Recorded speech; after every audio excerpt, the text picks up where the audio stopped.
The heat was the sort that bent fences and quieted even the most quarrelsome chickens. It came off the ground in shimmers, making the whole world look unsure of itself. July had baked the bones of the land bare, and in that sweltering noon, the town of Sycamore Fork slowed to a hush, except for the twins under the tree.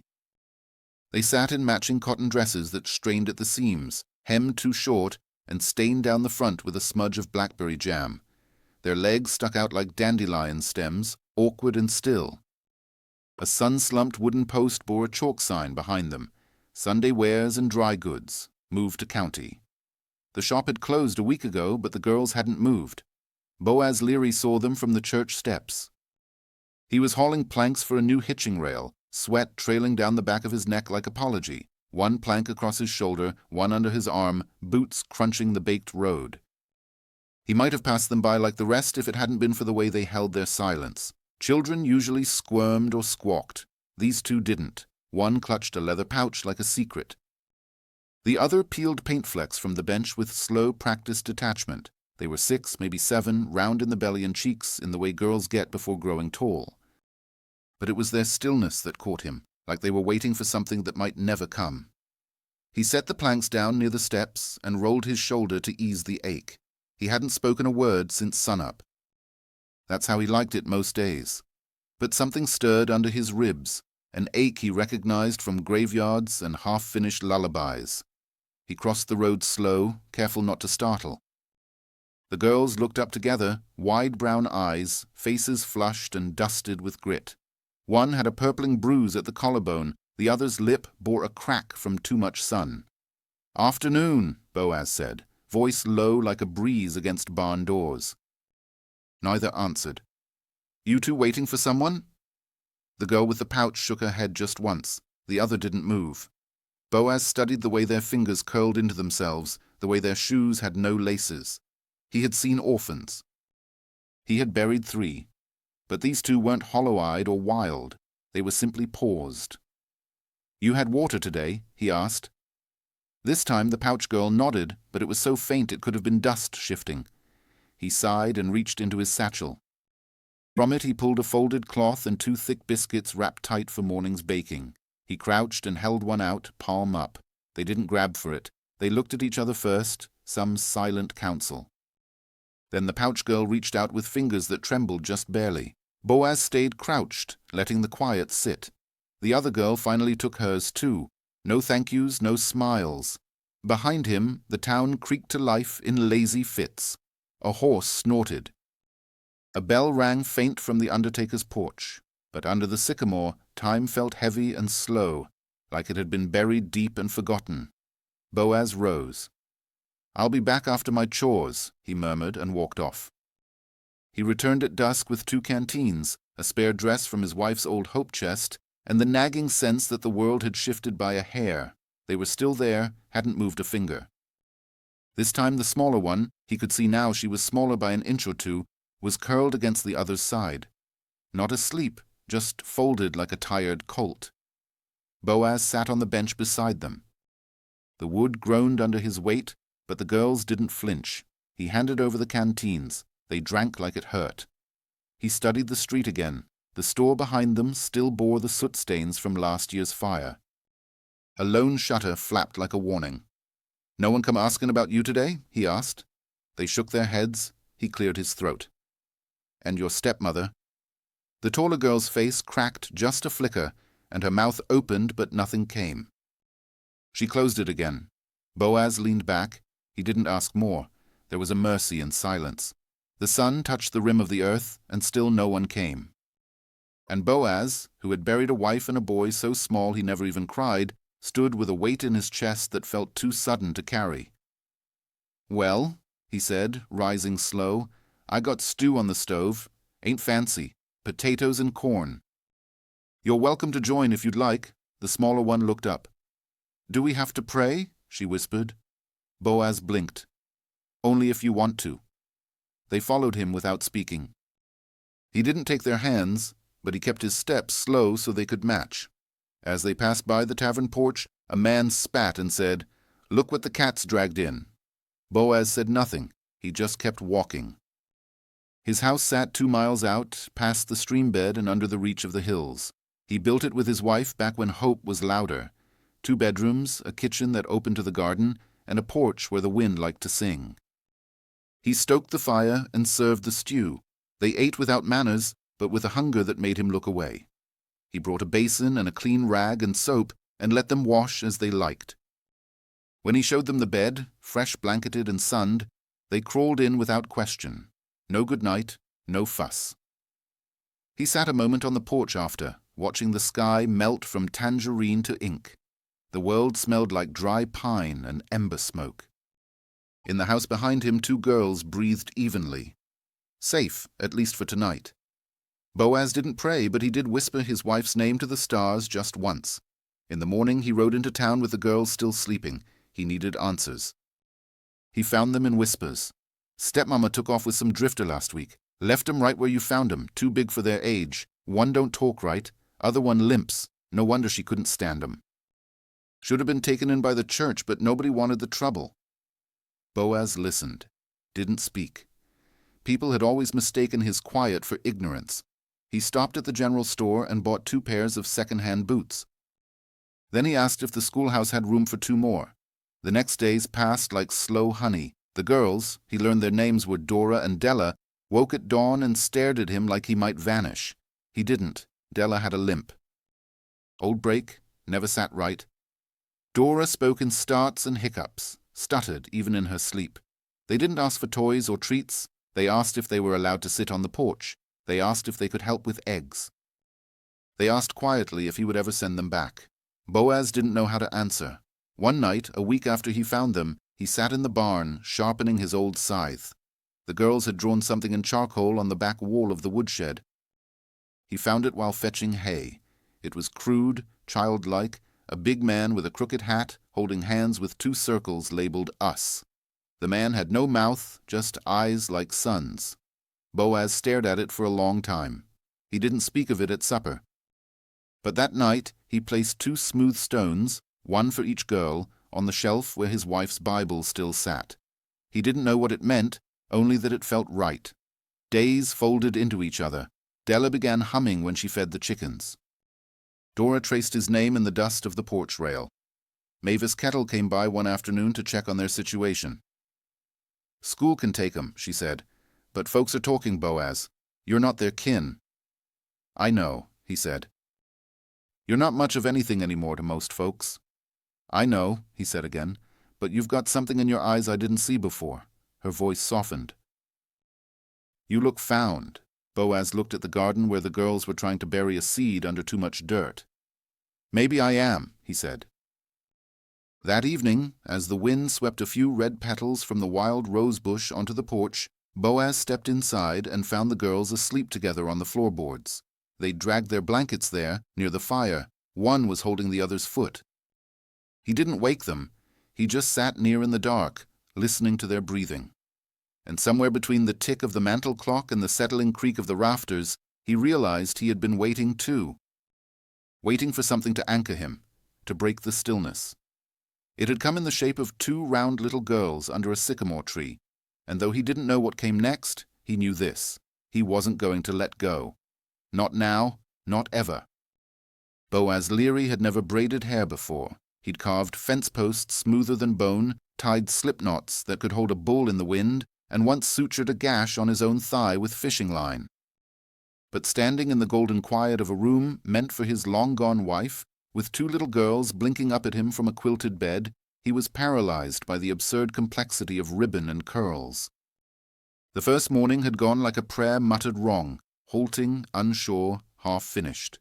Della wouldn't come out from under the covers. Dora had wet herself sometime in the night and curled her legs up tight like it was a crime. Boaz had knocked softly and stood in the doorway like a scarecrow in boots, mumbling things like, "No harm done," and "breakfast's on." He had no real plan beyond bacon, biscuits, and not frightening them. He'd set the plates on the table, 3 of them, and poured milk that tasted faintly of dust. The girls came out eventually, their feet bare and eyes wary. Dora's dress was damp. Dela had a line of drool on her cheek. They didn't say a word. They ate. He noticed how they both chewed with a kind of practiced speed, glancing up between bites as if someone might snatch it away if they lingered. He didn't comment, just slid more bacon onto their plates and poured a bit of honey over their cornbread. Afterward, he brought out a basin and gently offered to help them wash. They stood like statues. Dora's lip trembled when he tried to undo the button on her dress, so he set the water down, folded a clean cloth, and left the room. A man couldn't ask permission for things no one had taught him to do properly, and Boaz Liry had spent enough of his life learning the language of silence. Later, he found a tangled mess of wet dresses and soap-slick footprints across the floorboards, but they were clean, and that was enough. What no one teaches a man, especially one who has buried a child before it cried, is how to love again without fear. He built his days around small things, hanging the girls' dresses on the line with extra clothespins so they wouldn't sag, mashing boiled potatoes thinner than needed so Della wouldn't choke, kneeling to scrub mud from the boots Dora insisted on wearing everywhere, even to sleep. He carved a wooden comb one evening, shaping it from an old walnut handle. When he gave it to them, Della took it like a relic, whispering, "It don't pull." That was all. Their nights were the hardest. The wind rattled the eaves, and they whimpered in their sleep. Boaz sat on the porch with a shotgun across his knees, not out of fear for danger, but to keep from pacing like a man who'd lost his anchor. He found drawings under his bed. Scribbles of a house with 2 suns and a stick figure with arms outstretched, always the same figure, always holding 2 round shapes. Once they labeled him Papa. He didn't know what to do with that. Judge Tumble came by near week's end. Boaz offered coffee and chipped tin cups, and the old man squinted through his spectacles like the whole house might collapse if he blinked wrong. "You filed no claim," Judge Tumble said. Boaz nodded. "I reckon they ain't livestock." "Folks are whispering. Say you're playing family out here with someone else's throwaways." Boaz didn't bristle. He never did. They didn't throw themselves away. Tumble studied him, then the house. He saw the tidy porch, the freshly scrubbed floor, the child-sized boots drying near the hearth. Then he saw the way Boaz's hand twitched when he heard laughter through the wall. "You got papers for guardianship?" the judge asked. "No, sir." "You got love for him?" Boaz's jaw set. "More than I knew I had left." Tumble leaned back, tapping the rim of his cup. "That might not be enough, son. This world demands inked signatures, even for mercy." That night, Boaz sat at the table with a Bible open, staring not at the words, but the empty chair beside him, the one he'd never moved. His wife's stitching still draped over the back. He folded a sheet of paper, picked up his pen, wrote their names slowly, Dora and Della, wrote his own beside them, wrote the word Father, and underlined it once with trembling hand. Mavis Kettle arrived 2 mornings later, starched and skeptical.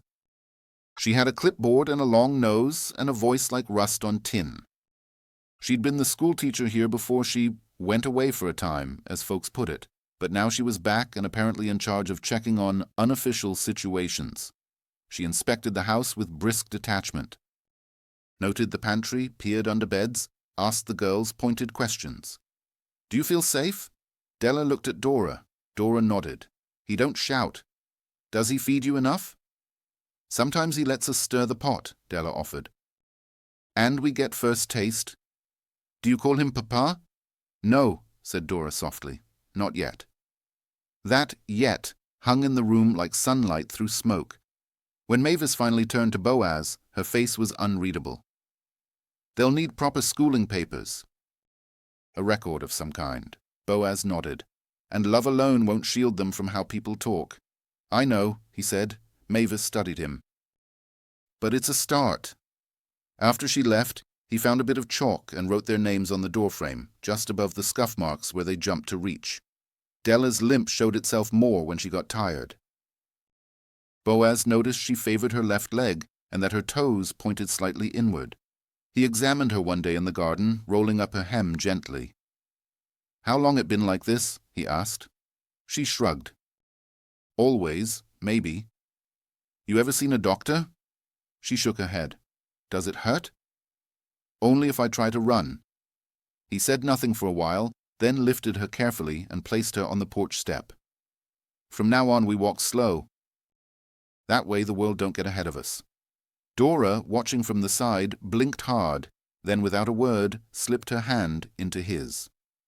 He bought her a blue ribbon at the store the next week, paid extra for satin instead of gingham. When he handed it to her, she whispered, "For my stammer?" "No, darling," he said. "For your voice."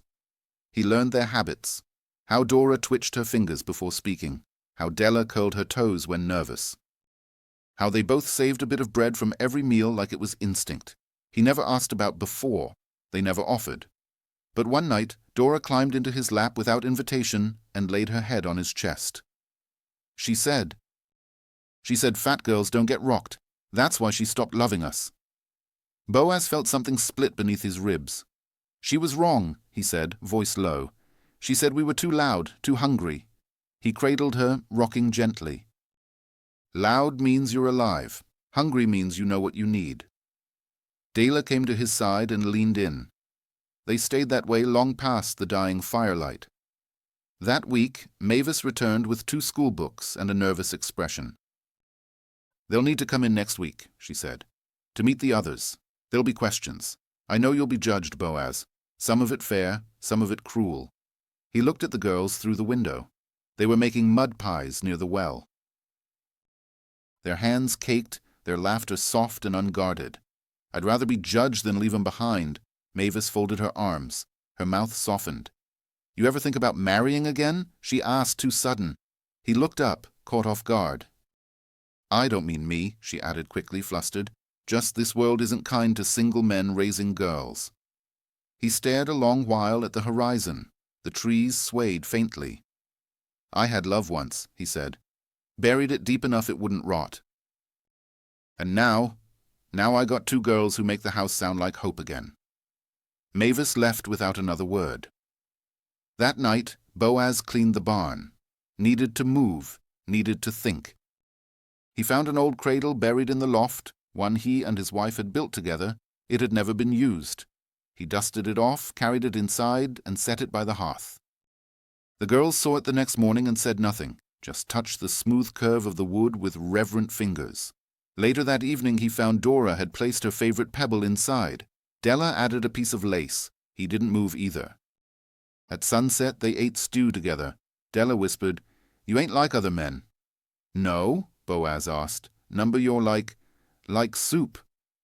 "Quiet but warm." He didn't know what to say. When the girls went to bed, he found the chalk again. This time he wrote above the kitchen doorway, "We are still becoming." He stared at it a long while. Then he walked outside and stood in the dusk, arms crossed as the wind shifted and brought the scent of rain. Tomorrow would be school, questions, stares, but tonight, in the soft hum of frogs and crickets, his home didn't feel borrowed. It felt built. And as he turned to go inside, he caught sight of 2 paper dolls in the window, one big, one small, holding hands. Someone had drawn a heart above them. He smiled just barely and whispered, "I reckon I better learn how to braid." The bell above the schoolhouse door rang like judgment. It was the first Monday in September, and the air had cooled just enough to taste of apple skins and brittle hay. Boaz walked with Dora and Della between rows of sun-cracked fence posts and brittle golden grass, the girls each holding a hand. Della's limp was more pronounced in the morning when her legs hadn't warmed up. Dora's fingers twitched against Boaz's wrist, her mouth shaping silent syllables in nervous rhythm. They reached the gate just as the town clock struck 8. Boaz crouched beside them. "Remember what I said?" Della nodded. "Walk proud." Dora didn't speak, but she looked up at him, eyes wide, lips pressed. He gave her hand the gentlest squeeze and nodded toward the schoolhouse porch. Mavis Kettle stood waiting in a pale blue dress with a slate in her arms and a shawl wrapped neat around her shoulders. Her eyes softened when she saw the girls approach, but there was still that edge to her, like kindness sharpened on the stone of responsibility. "They're early," she said to Boaz, glancing past him toward the gathering children. "That'll help." "Figured as much," he replied, then turned to the girls. "Go on, she won't bite." Dora clung tighter. "Go on," he said again, quieter. They let go. Step by step, they climbed the porch, shoulders touching like one was always ready to catch the other. Boaz stood there until they vanished inside. It was the longest walk home of his life. By noon, he'd chopped more wood than needed and restacked it twice. He fixed a hinge that hadn't squeaked in years and scrubbed the stovetop until his hands ached. When the bell rang again, this time across the valley to mark the day's end, he was halfway down the trail, boots dusted and heart hammering. They came out last. Dora held her slate pressed flat to her chest. Della limped a little heavier, one knee stained with blood. Neither girl spoke. Boaz knelt. "You all right?" Della nodded too quickly. Boaz looked at Dora, who only blinked and stared past him. "What happened?" She opened her mouth, then closed it. Her throat bobbed. She pressed her fingers into her slate like it could protect her. "Did someone hurt you?" "They laughed," Della whispered. Boaz rose slowly, the muscles in his back tight as piano wire. "At what?" "My leg," Della said, and her usual stammer. Boaz let out a breath that wasn't quite a sigh, more like steam off a burn. He placed a hand on each of their heads. "Come on," he said. "We'll talk at home." That night, he boiled water and had Dora hold the bandage while he cleaned Della's scrape. She didn't cry. She just bit her bottom lip and stared at the rafters. When it was done, Boaz sat on the floor between them, a bowl of potatoes in his lap, peeling slow. "Let me tell you something about words," he said. "They're just like boots. Some folks use them to stomp, some to walk steady." Dora looked down at her feet. "You talk however you need to," he said. "And Della, you walk however you can." He didn't expect them to believe it right away. Words don't mend the same day they're spoken, but that night he found the girls curled together on the sofa, a single quilt covering them, their hands clasped. It took 2 weeks for things to settle into something like rhythm. Each morning they walked to the schoolhouse with straighter backs. Della learned to time her limp with Dora's slower pace. Dora began whispering her lessons before class started, just to herself, like she was training her voice to behave. Boaz kept his distance, but watched from afar when he could, pretending to repair fences near the road or dropping off eggs by the schoolhouse just before dismissal. One day Mavis stopped him outside and said, "Dora read a whole page aloud today." He blinked. "She did?" "She cried afterward, but she did it." Some of the girls laughed. "I sent them out to wash slates until supper." Boaz rubbed the back of his neck. "She say anything to you?" "No, but I've been teaching 30 years, Boaz. I know when a child's waiting to be told she's enough." He looked through the open window where Dora sat copying words into her reader. "And is she?" Mavis didn't smile, but something in her mouth softened. "Yes. And so is her sister." That night, Dora laid the book in Boaz's lap. "Page 4, she whispered. He opened it, read the first line. "See Jane run." Dora took a breath, then read it back, halting but whole. Boaz looked up. "That's mighty fine." Her eyes watered. "I see. Can't do the raw rest yet." "That's all right," he said. "Some things ain't meant to come fast." He reached for the comb and started working gently through her hair. Della brought her slate over and drew a picture. 3 stick figures under a big tree, arms raised. She handed it to Boaz. "That's us," she said, "and the sycamore." Boaz stared a moment too long, then nodded. "Looks just right." There was a Sunday that month when the whole town gathered on the church lawn. A potluck spread sat heavy with beans, pies, fried rabbit, and bread still steaming under gingham cloth. Boaz didn't usually go. He liked his silence, liked it more when folks left him to it, but the girls had pleaded, and Della wanted to wear the green ribbon she'd earned for spelling cabbage right on the board. They arrived late, boots scrubbed, dresses iron-stiff, hair neat, and thick, hopeful braids. At first it was quiet, then the murmur started. "They're still so round. Heard one can't talk right. Shame. I reckon he's too soft to raise girls, or just desperate for company." Boaz heard every word, didn't flinch, just held each girl's hand and walked them past the gossip like it didn't cut. Mavis approached with 2 cups of lemonade and bent slightly to whisper, "You've got the right kind of spine, Boaz Liry. Just hope it don't snap." Dora spilled her drink. Della dropped her cornbread. Boaz knelt between them, his voice low. Eyes on me. They did. This town's loud, but it ain't right. You hear me? Yes, Della whispered. He lifted their chins. You belong anywhere your feet can carry you. And so they stayed. Later, as the girls played near the well with a boy who shared his toy horse, Boaz stood under the sycamore alone. Franklin Black, Mavis's cousin and part-time town clerk, sidled up with a smirk that didn't reach his eyes. You think you fixed what someone else threw out? Franklin asked. You can't wash shame off kids like dirt, Boaz. Boaz didn't answer, just looked at the sky. They'll end up breaking you. That's what strays do. Boaz finally turned. Better to break for love than rot for fear, Franklin scoffed. You think just 'cause they call you Papa, it means anything legal? Boaz stepped closer. They don't call me that. Not yet. But they don't run when I reach for 'em. That's enough.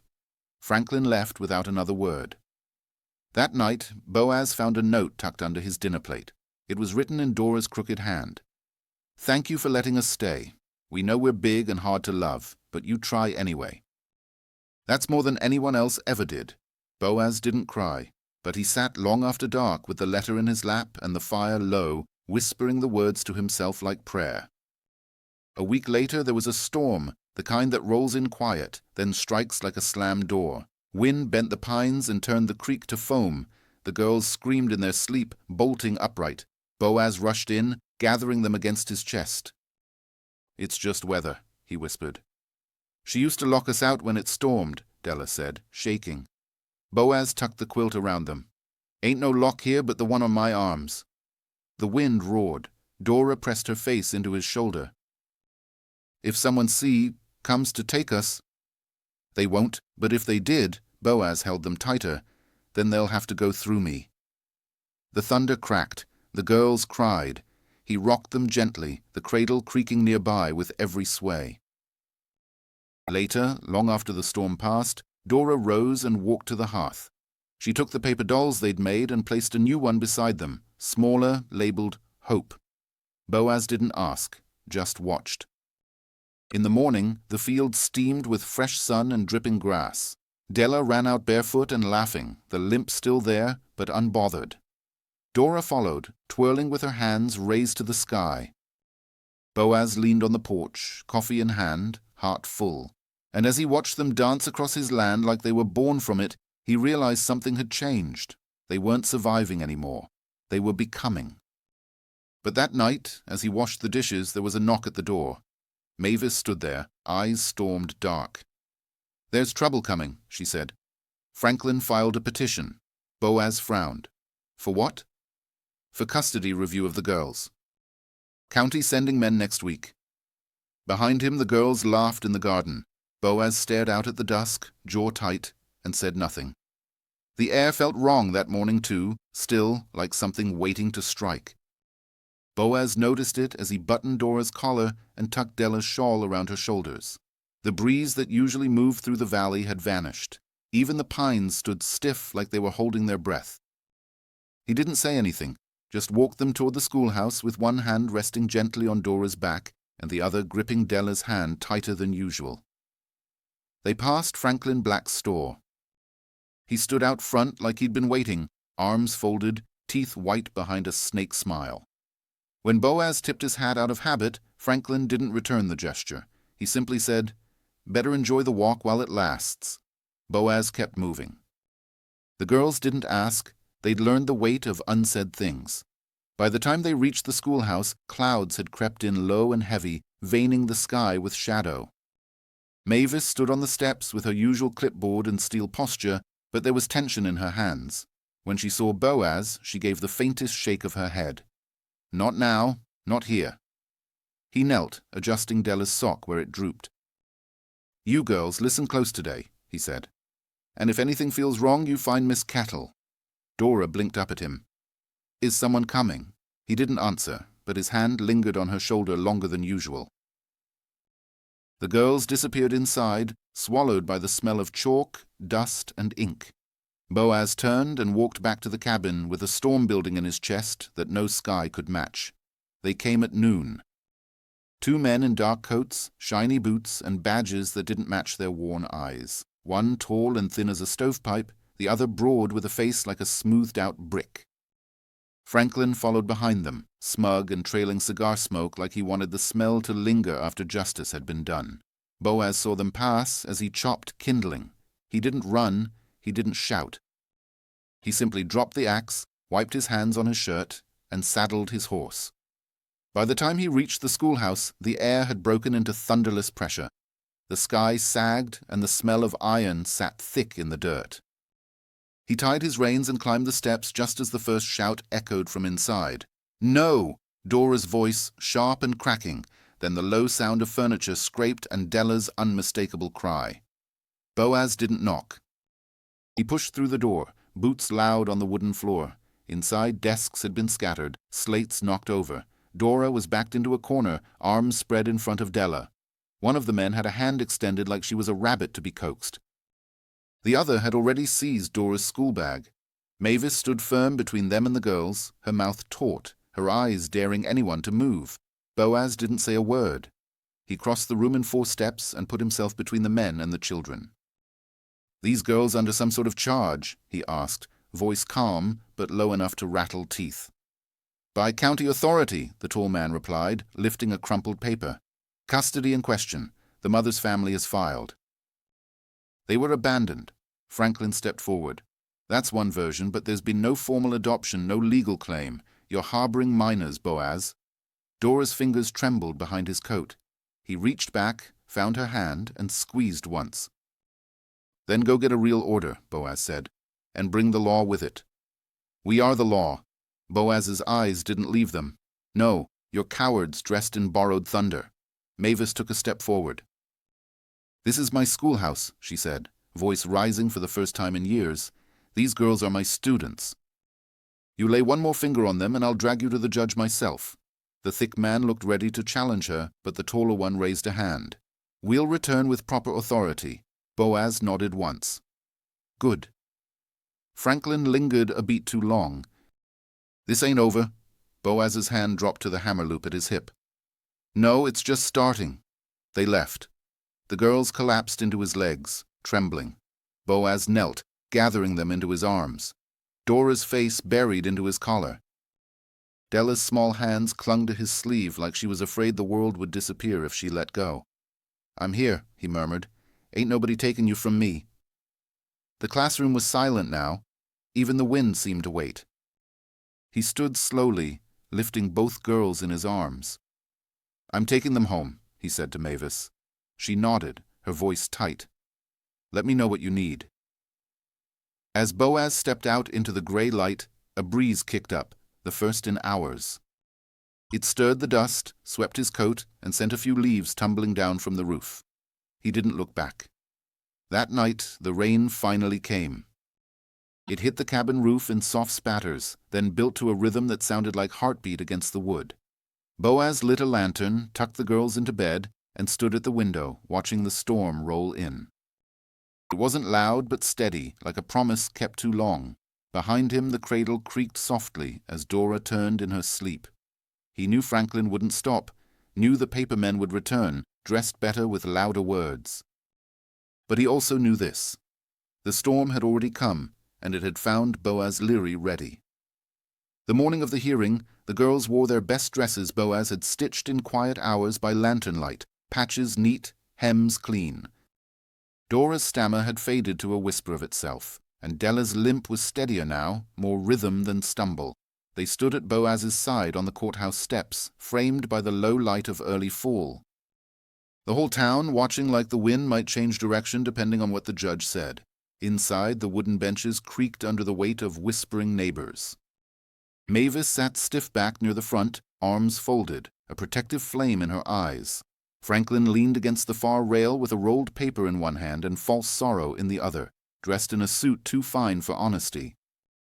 Judge Tumble entered with slow purpose, his steps quiet as prayer. Though nearly blind, he had a way of seeing right through people. The room settled as he took his seat and tapped the gavel. "Let's keep this civil," he said. And short. Franklin stood first. He spoke of abandonment, of Boaz's lack of blood relation, of how the girls deserved better education, nutrition, future stability. His voice wove concern with condescension, like thread through a shroud. He smiled as he mentioned waif, smirked as he said handicap, then held up a page signed in a shaky scrawl, the stepmother's consent to reclaim custody. Boaz said nothing.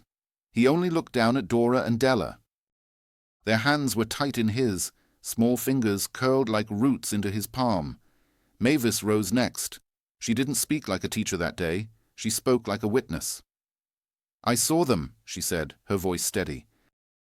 "They were left like refuse under a sycamore tree. He didn't rescue them. He revived them. He gave them rhythm, ritual, and reason to belong." The judge nodded slowly, then looked toward the bench where the girls sat.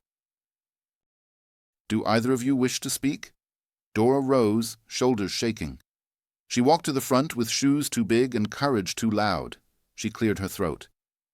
I used to think my voice was broken," she said, eyes on the floor. "But he never laughed." He waited. He waited till I found the words." She turned, looked at Boaz. "He waited for us." Then Della limped forward, silent, until she reached her sister's side. She touched the scar on her knee. "He says," she whispered, "we ain't heavy, 'cause we're just still growing, and we believe him." The room was still. The judge leaned back, rubbing the edge of his glasses. "I've heard enough." He reached for the stamp with a hand that trembled with age, but never doubt. "This court finds Boaz Liry to be the legal and rightful guardian of Dora and Della, effective immediately." The gavel fell. The girls gasped. Boaz exhaled for the first time in what felt like months. Mavis wiped at one eye. Franklin muttered a curse and stormed out, paper crumpling in his fist like a man folding in on himself. That evening the cabin filled with warmth. Neighbors brought bread and jam. Mavis came with a peach pie and helped set the table without being asked. Dora laughed freely for the first time in front of strangers. Della danced in a circle that looped around the stove, one sock slipping, one ribbon loose. When the guests were gone, Boaz sat on the porch, watching the horizon where the last light faded into a gentle dusk. The girls joined him quietly. "Will we always stay here?" Della asked. Boaz thought a moment. "As long as your roots reach, this will be home." "And her?" Dora asked, nodding inside toward Mavis, who was rinsing dishes. He smiled soft and small. "Sometimes when you grow something good, it draws things worth keeping." Della leaned into his side. Dora placed her hand over his. He didn't need a sermon to feel grace anymore. He lived it daily. Later, after the girls were asleep, Boaz took out his old journal and wrote by lamplight. "They weren't the miracle I asked for. They were the miracle I didn't know I could carry." He closed the book, heart thudding like hooves on dry earth. Outside, the sycamore stood tall in the moonlight, and inside, 3 breaths, soft, steady.